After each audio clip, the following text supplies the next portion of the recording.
ప్రభుత్వం అధికారంలోకి వచ్చిన తర్వాత రాష్ట్రంలో దోపిడీ పెరిగిందని ఎమ్మెల్సీ శ్రావణ్ దాసోజు ఆరోపించారు.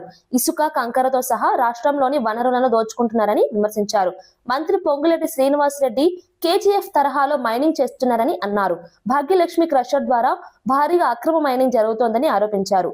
ప్రభుత్వ భూమిలో పవర్ఫుల్ క్రషర్లను ఉపయోగించి మైనింగ్ చేస్తున్నారని చెప్పారు. ఈ అక్రమాలను చూస్తూ ఊరుకోమని హెచ్చరించారు. దేశంలో ఎక్కడా కూడా జరగదు.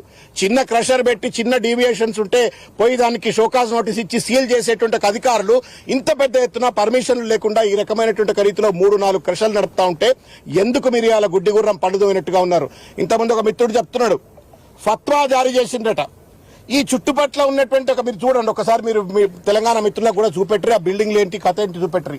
ఇక్కడ ఎవడు కన్స్ట్రక్షన్ చేసినా ఈ 17 ఎకరాలలో ఉన్నటువంటి ఈ 3-4 క్రషర్లలో వచ్చేటువంటి ఒక మెటల్ ను మాత్రమే తీసుకొని కన్స్ట్రక్షన్ చేయాలా అంటే, ఒకటి మీరు దొడ్డిదారిన 17 ఎకరాల భూమినిచ్చినారు, ఏ పర్మిషన్లు లేకుండా క్రషర్లు నిర్వహించుకునేటువంటి ఒక అత్త సొమ్ము అల్లుడు దానం చేసినట్టుగా వెసులుబాటు కల్పించినారు.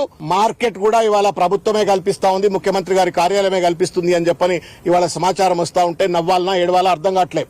మీకు పర్మిషన్ కావాలంటే, పెద్ద పెద్ద బిల్డింగ్లు కట్టేటోళ్లకు పర్మిషన్లు కావాలంటే ఈ క్రషర్ లో మాత్రమే మీరు కంకర కొనాలా, ఈ క్రషర్ లో మాత్రమే మెటల్ కొనాలా అనేటువంటి ఒక నియమ నిబంధనలు పెట్టి చుట్టూ ఉన్నటువంటి ఒక బిల్డర్స్ అందరినీ కూడా లోబర్చుకుని వాళ్ళ ఈ రకంగా ఒక దోపిడీ వ్యవస్థకు పాల్పడుతున్నటువంటి ఈ ప్రభుత్వాన్ని చెప్పు తీసుకొని కొట్టాలనా?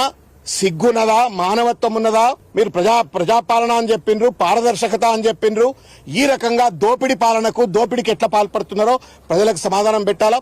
మొన్ననే మా ఎర్రోల శ్రీనివాస్ గారు దాదాపు హైదరాబాద్ లో తర్వాత తెలంగాణ ప్రభుత్వంలో ఉన్నటువంటి అనేక మంది అధికారులకు లేఖలు రాసి తీసుకెళ్లి వ్యక్తిగతంగా తనే తీసుకెళ్లి అన్ని రిప్రజెంటేషన్లు ఇచ్చిర్రు.